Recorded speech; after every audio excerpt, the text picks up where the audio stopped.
Welcome to the 7th class of management functions, and today we are going to discuss controlling. Okay, so ಇವತ್ತಿನ ಕ್ಲಾಸ್ನಲ್ಲಿ ನಾವು ನಿಯಂತ್ರಣದ ಬಗ್ಗೆ ತಿಳ್ಕೊಳ್ಳೋಣ. ಸೊ ಈ ನಿಯಂತ್ರಣದಲ್ಲಿ ನಾವು ಫೀಚರ್ಸ್, ಇಂಪಾರ್ಟೆನ್ಸ್, ಸ್ಟೆಪ್ಸ್, ಟೈಪ್ಸ್ ಮತ್ತು ಲಿಮಿಟೇಷನ್ಸ್ ಏನೇನಿದೆ ಅನ್ನೋದನ್ನು ತಿಳ್ಕೊಳ್ಳೋಣ. Now coming to the meaning of controlling. Controlling is the process of monitoring, comparing and correcting the actual performance of the employees and organizational activities to ensure that the goals are being achieved as planned. ಅಂದರೆ ನಿಯಂತ್ರಣ ಏನು ಮಾಡುತ್ತೆ, ನೌಕರರ ಮತ್ತು ಸಂಸ್ಥೆಯ ಕಾರ್ಯಕ್ಷಮತೆಯನ್ನು ಮೇಲ್ವಿಚಾರಣೆ ಮಾಡೋದು, ಹೋಲಿಕೆ ಮಾಡೋದು ಮತ್ತು ತಿದ್ದುಪಡಿ ಮಾಡೋದು. ಇದರ ಮೂಲಕ ಯೋಜನೆಯಂತೆ ಗುರಿಗಳು ಸಾಧಿಸುತ್ತಿವೆಯೋ ಇಲ್ಲವೋ ಅಂತ ಹೇಳಿ ಖಚಿತಪಡಿಸುತ್ತೆ. ಅಂದರೆ ನಾವೇನು ಪ್ಲ್ಯಾನ್ ಮಾಡಿದ್ದೀವಿ ಅದರ ಹಾಗೆ ನಡೀತಾ ಇದೆಯೋ ಇಲ್ವೋ, ನಡೀತಾ ಇದ್ದರೆ ಅದೇ ರೀತಿಯಾಗಿ ಕಂಟಿನ್ಯೂ ಮಾಡೋದು, ನಡೀತಾ ಇಲ್ಲ ಅಂತಂದರೆ ನಡೆಯೋ ಹಾಗೆ ಏನು ನಾವು ಸ್ಟೆಪ್ಸನ್ನು ತಗೋಬೇಕು ಅನ್ನೋದನ್ನು ನಾವು ಕಂಟ್ರೋಲಿಂಗ್ ಅಂತ ಕರಿತೀವಿ. So let us take up one of the definition given by Koontz and O'Donnell. So controlling is the measurement and correction of performance to ensure that enterprise objectives and the plans devised to attain them are accomplished. ಅಂದರೆ ನಿಯಂತ್ರಣ ಏನು ಮಾಡುತ್ತೆ, ಸಂಸ್ಥೆಯ ಗುರಿಗಳನ್ನು ಸಾಧಿಸಲು ರೂಪಿಸಿದ ಯೋಜನೆಗಳ ಅನುಸಾರ ಕಾರ್ಯನಿರ್ವಹಣೆ ನಡೆಯುತ್ತಿದೆಯೇ ಇಲ್ಲವೇ ಎಂಬುದು ಅಳೆಯುವ ಹಾಗೂ ತಿದ್ದುಪಡಿ ಮಾಡುವ ಪ್ರಕ್ರಿಯೆ ಆಗಿದೆ. ಓಕೆ, ಸೊ ನಾವೇನು ಮಾಡ್ತಾ ಇದ್ದೀವಿ, ಇಲ್ಲಿ ಎರಡು ಕಾರ್ಯಗಳನ್ನು ಮಾಡ್ತಾ ಇದ್ವಿ. ಒಂದು ಪ್ಲ್ಯಾನ್ ಪ್ರಕಾರ ನಡೀತಾ ಇದೆಯೋ ಇಲ್ಲೋ ಅಂತ ಖಚಿತಪಡಿಸೋದು. ಎರಡನೇದು ಪ್ಲ್ಯಾನ್ ಪ್ರಕಾರ ನಡೀತಾ ಇಲ್ಲ ಅಂತಂದರೆ ಅದನ್ನು ಹೇಗೆ ತಿದ್ದುಪಡಿಸೋದಕ್ಕೆ ಸಾಧ್ಯ ಈ ಹಂತಿನಲ್ಲಿ ಅಂತ ನಾವು ಏನು ಮಾಡ್ತೀವಿ, that is called as controlling.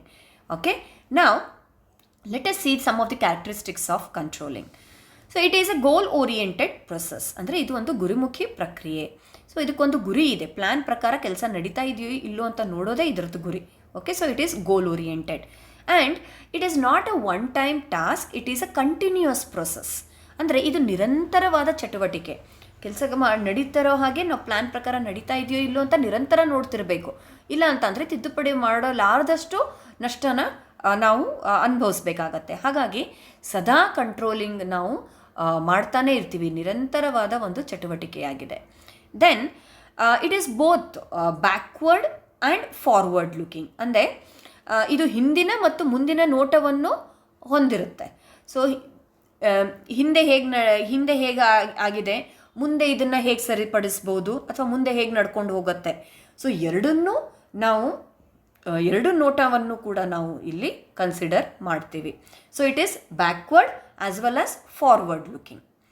Then applicable at all levels. So even controlling is also applicable at all levels of management. So ಇದು ಎಲ್ಲ ನಿರ್ವಹಣಾ ಮಟ್ಟದಲ್ಲಿ ಅಥವಾ ಹಂತಗಳಲ್ಲಿ ಅನ್ವಯಿಸುತ್ತದೆ. ಅಂದರೆ ನಾವೇನು 3 ಹಂತಗಳನ್ನು ಹೇಳ್ತೀವಿ, ಮೇಲಿನ ಹಂತ ಅಥವಾ ಉನ್ನತ ಹಂತ, ಮಧ್ಯಮ ಹಂತ ಮತ್ತು ಕೆಳ ಹಂತ ಅಂತ ಏನು ಹೇಳ್ತೀವಿ, ಎಲ್ಲ ಹಂತಗಳಲ್ಲೂ controlling is very very important. Now let us see what are the steps involved in controlling process. The first step is setting performance standards. ಅಂದರೆ ಕಾರ್ಯದಕ್ಷತಾ ಮಾನದಂಡಗಳನ್ನು ನಿಗದಿಪಡಿಸೋದು. So establish measurable goals or benchmarks. ಗುರಿಗಳನ್ನು ಅಥವಾ ಮಾನದಂಡಗಳನ್ನು ನಿಗದಿಪಡಿಸಬೇಕು ಮೊದಲು. So ಏನಾಗಬೇಕು, ಯಾವ ಮಟ್ಟಿಗೆ ಆಗಬೇಕು ಅನ್ನೋದು ಮೊದಲು ಸ್ಟ್ಯಾಂಡರ್ಡ್ ಫಿಕ್ಸ್ ಆಗಿಬಿಡಬೇಕು. Second is measuring actual performance. So ಪ್ಲ್ಯಾನಲ್ಲಿ ನೀವೇನು ಮಾಡಿರ್ತೀರಿ, ಮಾನದಂಡಗಳನ್ನು ಹಾಕ್ಬಿಟ್ಟಿರ್ತೀರಿ, ಇದು ಈ ರೀತಿ ಇಷ್ಟು ಲೆವೆಲಲ್ಲಿ ನಡಿಬೇಕು ಅನ್ನೋದು, ಅಥವಾ ಇಷ್ಟು ಯೂನಿಟ್ಸ್ ಮ್ಯಾನುಫ್ಯಾಕ್ಚರ್ ಆಗಲೇಬೇಕು ಅನ್ನೋದನ್ನು, ಈ ಡೇಟಿಗೆ ಆಗಬೇಕು ಅನ್ನೋದನ್ನು ಒಂದು ಮಾನದಂಡ ಹಾಕಿರ್ತೀರಿ. ಸೆಕೆಂಡ್, ಏನು ಆ್ಯಕ್ಚುಲಿ ಆಗಿದೆ, ಮೆಷರಿಂಗ್ ಆ್ಯಕ್ಚುಯಲ್ ಪರ್ಫಾರ್ಮೆನ್ಸ್, ವಾಸ್ತವಿಕ ಕಾರ್ಯಕ್ಷಮತೆಯ ಅಳತೆಯನ್ನು ಮಾಡೋದು. ಈಗ ಪ್ಲ್ಯಾನ್ ಪ್ರಕಾರ ಏನಾಗಬೇಕಾಗಿತ್ತು ನಮ್ಮ ಹತ್ರ ಇದೆ, ಆದರೆ ನಿಜವಾಗ್ಲೂ ಎಷ್ಟರ ಮಟ್ಟಿಗೆ ನಮ್ಮ ಪ್ಲ್ಯಾನ್ ಸಕ್ಸಸ್ಫುಲ್ ಆಗಿದೆ, ಇಂಪ್ಲಿಮೆಂಟ್ ಆಗಿದೆ, ಇದನ್ನು ನಾವು ಅಳತೆ ಮಾಡಬೇಕು. ಆಮೇಲೆ comparing with the standards.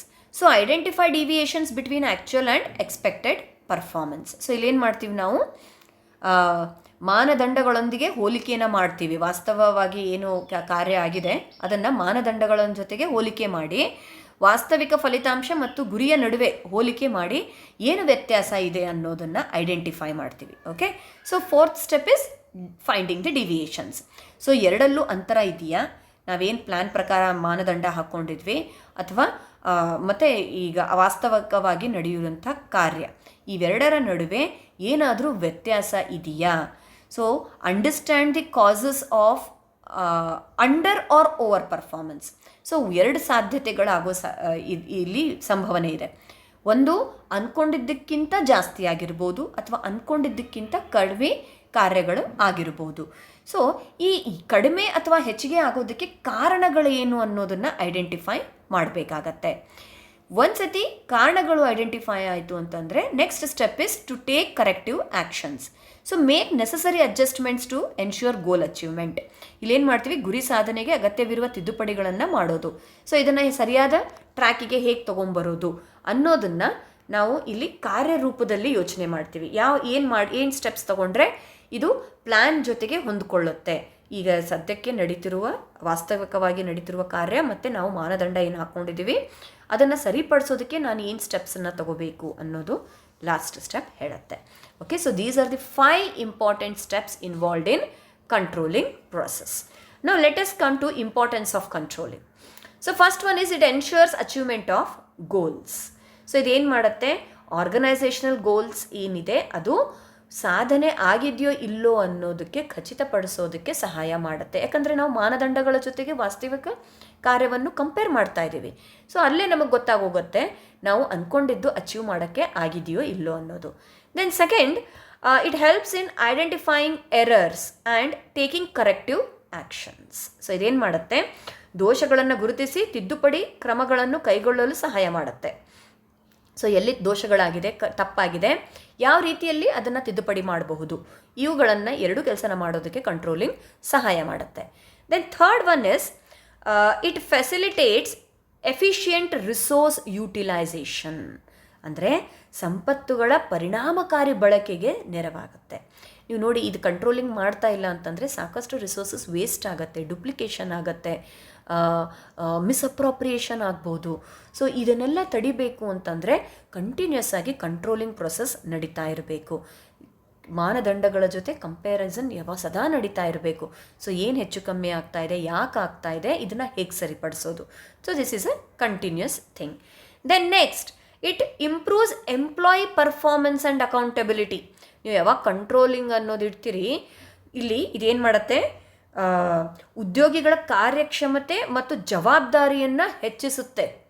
So ನಾವು ಎಂಪ್ಲಾಯೀಸ್ಗೆ ಅವ್ರು ಮಾಡಿರೋ ಕೆಲಸಕ್ಕೆ ಹೊಣೆಗಾರಿಕೆ ಮಾಡಲೇಬೇಕಾಗತ್ತೆ. ಅದನ್ನು ನಾವು ಅವ್ರ ಮೇಲೆ ರೆಸ್ಪಾನ್ಸಿಬಿಲಿಟಿ ಹಾಕಬೇಕು ಅಂತಂದರೆ we should be always controlling the situation. Okay, then the next one is it provides feedback for future planning. Okay, so ಭವಿಷ್ಯ ಯೋಜನೆಗೆ ಪ್ರಕ್ರಿಯೆ ಅಥವಾ ಅಂಶಗಳನ್ನು ಒದಗಿಸುತ್ತೆ. ಸೊ ಮುಂದೆ ಏನು ಮಾಡಬೇಕು ಅನ್ನೋದನ್ನು ಕಂಟ್ರೋಲಿಂಗ್ ನಮಗೆ ತಿಳ್ಕೊಳ್ಳೋದಕ್ಕೆ ಸಹಾಯ ಮಾಡುತ್ತೆ. ಯಾಕಂತಂದರೆ ಅದೇನು ಮಾಡ್ತಾ ಇರುತ್ತೆ, ಪ್ಲ್ಯಾನಿಂಗ್ ಜೊತೆ ರಿಯಾಲಿಟಿನ ಕಂಪೇರ್ ಮಾಡ್ತಾ ಇರೋದ್ರಿಂದ ಎಲ್ಲಿ ವ್ಯತ್ಯಾಸ ಬರುತ್ತೆ. ಸೊ ನಾವು ಮುಂದೆ ಏನು ಸ್ಟೆಪ್ಸ್ಗಳನ್ನು ತಗೋಬೇಕು, ಮುಂದೆ ಈ ರೀತಿ ಮತ್ತೆ ರಿಪೀಟ್ ಆಗಬಾರ್ದು ಅಂತ ಅಂದರೆ. ಸೊ ಹಾಗಾಗಿ ಇದು ಫ್ಯೂಚರ್ ಪ್ಲ್ಯಾನಿಂಗಿಗೆ ಸಹಾಯ ಮಾಡುತ್ತೆ. Then last one is reduces wastage and unnecessary cost. Okay, so ವ್ಯರ್ಥ ಮತ್ತು ಅನಗತ್ಯ ವೆಚ್ಚವನ್ನು ಕಡಿಮೆ ಮಾಡೋದಕ್ಕೆ ಕಂಟ್ರೋಲಿಂಗ್ ಸಹಾಯ ಮಾಡುತ್ತೆ. ಸೊ ನೀವು ಕಂಟ್ರೋಲಲ್ಲಿ ಇಡ್ತಾ ಹೋದರೆ ಅವಾಗಲೇ ಎಲ್ಲಿ ತಪ್ಪಾಗ್ತಾ ಇದೆ ಅನ್ನೋದು ಗೊತ್ತಾಗೋಗುತ್ತೆ. ಸೊ ಹಾಗಾಗಿ ರಿಸೋರ್ಸಸ್ ವೇಸ್ಟ್ ಆಗಲಾರ್ದಾಗೆ ನಾವು ಇಲ್ಲಿ ವೇಸ್ಟೇಜನ್ನು ತಡಿಬೋದು. ಡುಪ್ಲಿಕೇಶನ್ ಇರೋದಿಲ್ಲ, ಫ್ರಾಡ್ ಇರೋದಿಲ್ಲ. ಇವನ್ನೆಲ್ಲ ಕಂಟ್ರೋಲ್ ಮಾಡೋದಕ್ಕೆ ಕಂಟ್ರೋಲಿಂಗ್ ಸಹಾಯ ಮಾಡುತ್ತೆ. Okay, so these are the importance of controlling. Now let us see how many types of controlling are there. So mainly there are 3 types of control. First is feed forward control. ಇದು ಒಂಥರ ನಾವು ಹೇಳ್ತೀವಲ್ಲ, prevention is better then cure ಅಂತ ಹೇಳಿ health ವಿಷಯದಲ್ಲಿ ತುಂಬ ಹೇಳ್ತೀವಿ. ಇದನ್ನು ಬೇರೆ ಸಿಚುವೇಷನಲ್ಲೂ ನಾವು ತುಂಬ ಯೂಸ್ ಮಾಡ್ತೀವಿ. ಏನೋ ಒಂದು ಘಟನೆ ಆಗೋಕ್ಕಿಂತ ಮುಂಚೆನೇ ಅದು ಆಗ್ಲಾರ್ದಂಗೆ ತಡೆಯೋದು ತುಂಬ ಒಳ್ಳೆಯದು. ಆದಮೇಲೆ ಅದನ್ನು ಸರಿಪಡಿಸೋದಕ್ಕೆ ತುಂಬ ಖರ್ಚಾಗತ್ತೆ. ಆದಮೇಲೆ ಸರಿಪಡಿಸೋದಕ್ಕಿಂತ ಅಂಥ ಘಟನೆಗಳು ನಡಿಲಾರ್ದಂಗೆ ನೋಡ್ಕೊಳ್ಳೋದು ತುಂಬ ಒಳ್ಳೆಯದು. So this is one type of control. ಇಲ್ಲೇನು ಮಾಡ್ತೀವಿ ನಾವು, ಇದನ್ನು ಮುಂಗಡ ನಿಯಂತ್ರಣ ಅಂತ ನಾವು ಕರಿತೀವಿ. ಸಮಸ್ಯೆ ಸಂಭವಿಸುವ ಮುನ್ನ ತಡೆಯುವ ಒಂದು ನಿಯಂತ್ರಣ ಇದು. ಓಕೆ, ಸೊ ಇದಕ್ಕೆ ನಾವು ಮುಂಗಡ ನಿಯಂತ್ರಣ ಅಂತ ಹೇಳ್ತೀವಿ. ಸೊ ಸದಾ ನಾವು ಕಂಪೇರ್ ಮಾಡ್ತಾ ಇದ್ದರೆ ಯಾವುದು ತಪ್ಪು ಆಗ್ಲಾರ್ದಂಗೆ ನೋಡ್ಕೊಂಬಿಡೋದು ಮೊದಲೇ. ದೆನ್ ಕಾಂಕರೆಂಟ್ ಕಂಟ್ರೋಲ್ ಅಂದರೆ it takes place during the activity ಅಥವಾ ಡ್ಯೂರಿಂಗ್ ದಿ ಪ್ರಾಸೆಸ್. ಅಂದರೆ ಸಮಕಾಲೀನ ನಿಯಂತ್ರಣ ಅಂತ ನಾವು ಹೇಳ್ತೀವಿ. ಚಟುವಟಿಕೆ ನಡೆಯುತ್ತಿರುವಾಗಲೇ ಇದು ನಿಯಂತ್ರಣ ನಡೀತಾ ಇರುತ್ತೆ, ಅದ್ರ ಜೊತೆಗೆ ಸಮಕಾಲೀನವಾಗಿ ನಡೀತಾ ಇರುತ್ತೆ. ಸೊ ಕೆಲಸ ಮಾಡ್ತಾ ಇರ್ತಾರೆ, ಅವಾಗಲೇ ಅವ್ರು ಕರೆಕ್ಷನ್ ಮಾಡ್ಕೊಳ್ಳೋದಕ್ಕೆ ನಾವು ಹೇಳ್ತಾ ಇರ್ತೀವಿ. ಕಂಟ್ರೋಲ್ ಅಲ್ಲಿಂದಲ್ಲೇ ಆಗ್ತಾ ಇರುತ್ತೆ. ಸೊ ಸೂಪರ್ವಿಷನ್ ಮಾಡ್ತಾ ಇರ್ತೀವಿ, ಕಂಪ್ಯಾರಿಸನ್ ಮಾಡ್ತಾ ಇರ್ತೀವಿ. ಸೊ ಅವಾಗಲೇ ಕರೆಕ್ಟಿವ್ ಆ್ಯಕ್ಷನ್ಸ್ ತೊಗೊತಾ ಹೋಗ್ಬಿಡೋದು. ಸೊ ತಪ್ಪು ಆಗಕ್ಕೆ ಕೊಡೋ ಹಾಗಿಲ್ಲ, ಆಗ್ತಾ ಇದ್ರೂ ಆಗ್ತಿರೋ ಸಮಯದಲ್ಲೇ ಅದನ್ನು ಸರಿ ಮಾಡೋದು. Then last one is feedback control. So ಇದೇನು ಮಾಡುತ್ತೆ, action, it takes action after the activity is completed. ಅಂದರೆ after the process is completed. ಚಟುವಟಿಕೆ ಆದಮೇಲೆ ನಡೆಯುವ ಪ್ರಕ್ರಿಯಾತ್ಮಕ ನಿಯಂತ್ರಣ. ಕೆಲಸ ಮೊದಲು ಮುಗಿಸೋದು, ಆಮೇಲೆ ಆ ಕೆಲಸ ಪ್ಲ್ಯಾನ್ ಪ್ರಕಾರ ಆಗಿದೆಯೋ ಇಲ್ಲೋ ಅಂತ ನೋಡೋದು ಫೀಡ್ಬ್ಯಾಕ್. ಸೊ ಇದು ಏನು ಮಾಡುತ್ತೆ, ವೆಚ್ಚನ ಸ್ವಲ್ಪ ಜಾಸ್ತಿ ಮಾಡುತ್ತೆ. ಯಾಕಂದರೆ ಕೆಲಸ ಆಗೋಗ್ಬಿಟ್ಟಿರುತ್ತೆ, ಆಮೇಲೆ ಅದನ್ನು ಸರಿಪಡಿಸ್ತಾ ಇದೆ. ಸೊ ಫೀಡ್ ಫಾರ್ವರ್ಡ್ ಏನು ಮಾಡುತ್ತೆ, ಆಗೋಕ್ಕಿಂತ ಮುಂಚೆನೇ ತಡೆಯೋದು. ಕಾನ್ಕರೆಂಟ್ ಕೆಲಸ ಆಗ್ತಿರುವಾಗಲೇ ಅದನ್ನು ಸರಿಪಡಿಸೋದು. ಫೀಡ್ಬ್ಯಾಕ್ ಕೆಲಸ ಮುಗಿದ ನಂತರ ಏನಾದರೂ ಹೆಚ್ಚು ಕಮ್ಮಿ ಆಗಿದೆಯಾ ಅಂತ ನೋಡೋದು. So these are the 3 types of control. Then let us discuss about the limitations of controlling. First one, it may not be effective if standards are unrealistic. ಅಂದರೆ ಅವಾಸ್ತವಿಕ ಗುರಿಗಳು ನಾವು ಇಟ್ಟಾಗ controlling is not efficient.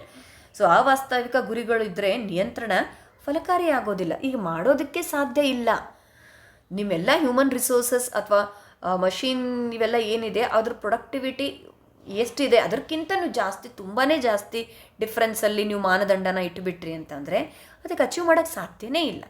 So ಎಲ್ಲಿ ಗುರಿ achieve ಮಾಡೋಕ್ಕೆ ಸಾಧ್ಯನೇ ಇಲ್ಲ ಅಂಥದ್ದನ್ನು ನೀವು ಇಟ್ಟುಬಿಟ್ಟಿದ್ದೀರಿ ಮಾನದಂಡವಾಗಿ ಅಂದಾಗ ಕಂಟ್ರೋಲಿಂಗ್ ನೀವು ಮಾಡಿದ್ರೂ ಅದನ್ನು ಅಚೀವ್ ಮಾಡೋದಕ್ಕೆ ಸಾಧ್ಯ ಇಲ್ಲ. ಸೊ ಅನ್ರಿಯಲಿಸ್ಟಿಕ್ ಸ್ಟ್ಯಾಂಡರ್ಡ್ಸ್ಗಳನ್ನು ಇಡಕ್ಕೆ ಹೋಗಬಾರ್ದು. Then the second one is it involves additional cost. ಯಾಕೆ ಅಂತಂದರೆ ಇಲ್ಲಿ ಮಾನಿಟರಿಂಗ್ ಬರುತ್ತೆ, ಟೂಲ್ಸ್ಗಳು ಬರುತ್ತೆ, ಸೂಪರ್ವಿಷನ್ ಕಂಟಿನ್ಯೂಸ್ ಆಗ್ತಾ ಇರಬೇಕು. ಹಾಗಾಗಿ ವೆಚ್ಚ ಜಾಸ್ತಿ ಆಗ್ತಾ ಹೋಗುತ್ತೆ. ಸೊ ಹೆಚ್ಚುವರಿ ವೆಚ್ಚಗಳು ಉಂಟಾಗುತ್ತೆ. ಮೇಲ್ವಿಚಾರಣೆಗಳಲ್ಲಿ, ಸಾಧನೆಗಳಲ್ಲಿ ಇವೆಲ್ಲ ಬಳಸಬೇಕು ಅಂತಂದರೆ ಅಡಿಷ್ನಲ್ ಕಾಸ್ಟ್ಗಳು ಇನ್ಕರ್ ಆಗ್ತಾ ಹೋಗುತ್ತೆ. Then third one, it can lead to employee resistance or stress. ಅಂದರೆ ಉದ್ಯೋಗಿಗಳ ಪ್ರತಿರೋಧ ಅಥವಾ ಒತ್ತಡ ಉಂಟಾಗೋ ಸಾಧ್ಯತೆ ಇರುತ್ತೆ. ನೀವು ಸದಾ ಕಂಟ್ರೋಲ್ ಮಾಡ್ತಾ ಇದ್ದೀರಿ, ಹೀಗೆ ಮಾಡಿರಿ, ದಟ್ ಈಸ್ ಸಮಥಿಂಗ್, ಅದೊಂದು ಪ್ರೆಷರ್ ಅಥವಾ ಸ್ಟ್ರೆಸ್ ಕ್ರಿಯೇಟ್ ಆಗೋಗುತ್ತೆ. ಸೊ ಯಾವಾಗ ಸ್ಟ್ರೆಸ್ ತುಂಬ ಕ್ರಿಯೇಟ್ ಆಗುತ್ತೆ, ಎಂಪ್ಲಾಯೀಸ್ ಅದನ್ನು ಪ್ರತಿರೋಧ ಮಾಡೋದಕ್ಕೆ ಶುರು ಮಾಡ್ತಾರೆ. So you are not allowing them to work according to their level or their comfort ಅಂತ ಒಂದು ಪ್ರತಿರೋಧ ಬರುತ್ತೆ, ಸಾಧ್ಯತೆ ಇರುತ್ತೆ.